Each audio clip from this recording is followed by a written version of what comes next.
I feel really good about how Marquette has looked with Tyler Kolek back. They look like a Final Four capable team. That's a story for Sunday if they get there, if they get past NC State.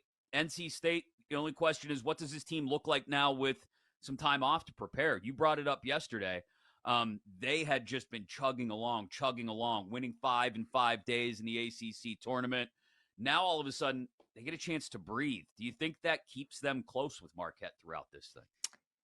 I certainly think it helps. I mean, NC State, I don't think people realize they're a team that likes to press. You know, it's not to the extent of like Buckyball and Samford that we saw in the first round against Kansas, but they do like to pick their man up full court and kind of speed up the game a little bit. So getting those 6 days of rest, I think is certainly gonna help them.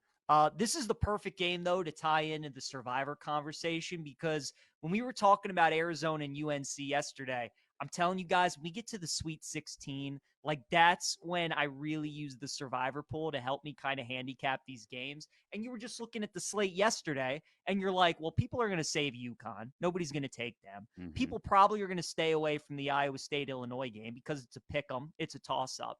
People are either going to choose Arizona or they're going to choose UNC. It's all about what team they like to get to the Final Four, and then they're going to pick the other team in the game last night, and of course, both go down.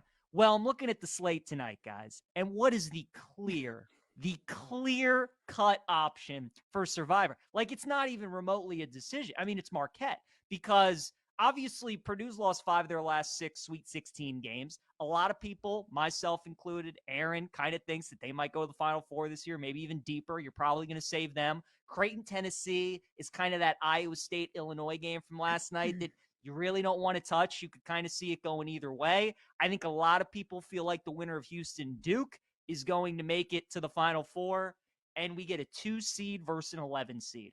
I'm seeing that there are 114 people left in Joe O's pool. I'm going to say that 70, maybe even 80 people are going to pick Marquette tonight. So that's my handicap, is just looking at the survivor pools, how these things go year after year. When there is a clear-cut choice, when we get to the Sweet 16, Elite 8, those favorites don't do as well as you normally think. So I know NC State's like one of the most bet underdogs on BetMGM, and everybody's loving the magical ride, and Marquette looks great, and Kolek's healthy. Ooh, guys, if I was still alive in Survivor, I would not be taking Marquette tonight. That game would scare me off. It was down to, what was it? I want to say about 400 people, 421 before last night's games. 307 were eliminated last night. So 73% of the remaining pool eliminated last night, because 39% went with Arizona, 24% went with North Carolina, 9% went with Iowa State.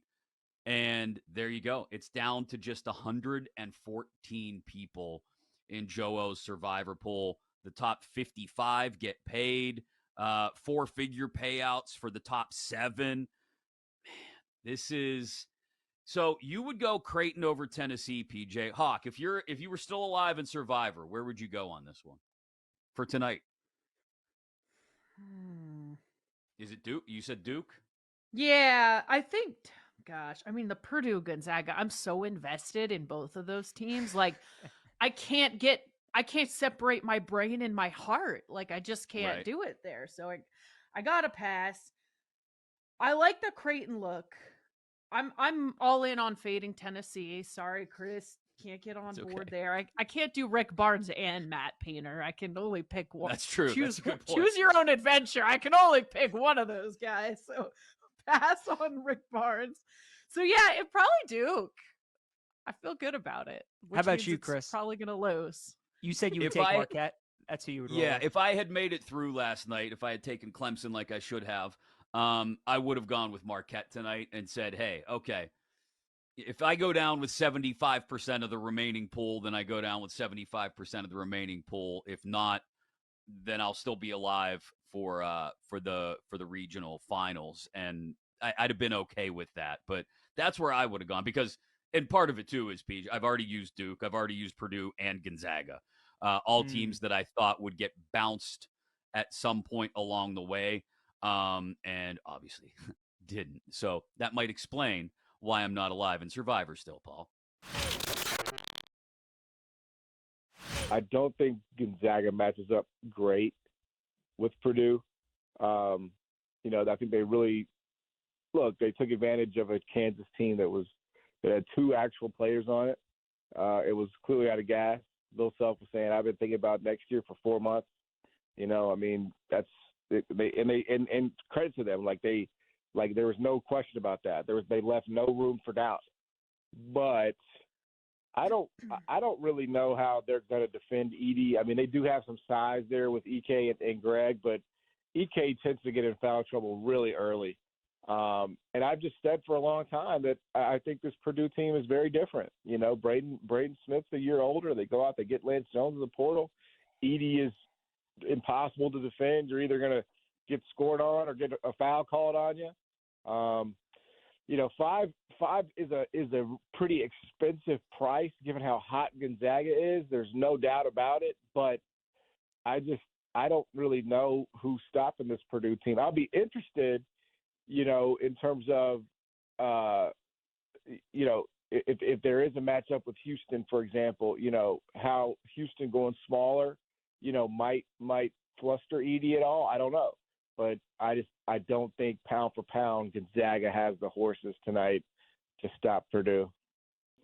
As my friend from Memphis, Glorilla, might say, Hurston. We're going with the Hurston Cougars. I absolutely I'm scared a little bit because normally in college basketball, I don't love anything because it's such a it's a sport played by kids, and most coaches are bad and dumb. So I typically don't like to go crazy on a bet. But Houston -4 against Duke is my favorite spot of the NCAA tournament. It just is. I think it is the worst possible matchup for this Duke team. It's a level of physicality that Kyle Filipowski has never seen. They don't play like this in the ACC. Okay, there's not a single team that can even come close to matching the intensity and the physicality that Houston's about to throw at him tonight. In terms of the guards, I think Jared McCain going unconscious against James Madison was absolutely the worst thing for him because he's not catching anybody on this Houston team by surprise. He's going to be the focus. Caleb Foster's not playing. I don't see a path. Other than Duke just getting every possible whistle, I just don't really see a path how their guards can keep up in this one. I just think Shed and LJ Cryer and Sharp are going to make life a living hell for those dudes. I could be wrong, but it's like my favorite bet of the tournament without a doubt. Boston's in Seattle where they won last night. Nick Pivetta going against George Kirby. Pivetta, top 10 in AL ERA amongst starting pitchers in September, 243. Devers, 5 for 10 lifetime with a homer against Kirby. So I like Boston on the money line, plus 135, and Devers over 1.5 total bases at even money. I'll throw those in lightning bets later, but I don't know. This is a very Lucy Burge play, but Boston to start the season 2-0, Aaron. Red Sox up against that Mariners starting pitching. I still like it. Nah. I'm not fading my guy, George Kirby. Me and Lucy going up against each other in this one, our favorite teams. So I'll back the Mariners simply because, gosh, plus 142 on the run line. So you're saying there's a chance, basically, for the Mariners. That's a really good number. Yeah. I know. Yeah, that is a good number. That's crazy. I'm looking at Lucy's guy, Tristan Casas, who she loves a lot. I think he could have a good game today. I'd look at some total base props for him. That was one of the more impressive wins of the day yesterday. I know at the top we talked about how dominant the Orioles and the D-backs looked. I thought the Yankees win, and in dramatic fashion, how they did it over the Astros was probably one. But the Red Sox late at night, start your season all the way on the other side of the country, playing against one of the best pitchers in baseball in Castillo, score 6 runs in that game. That was a impressive start to the season for Boston. I like Seattle today. This is what makes them such a tough regular season team, obviously, is that starting pitching. They can lose a game with Castillo and come right back with the Cy Young caliber pitcher in Kirby. Yeah. So I like Seattle tonight. Would lean towards the under as well. I know it's short at 7, but I think Kirby will have a good start. So I'll take the under 7, and I lean Mariners as well.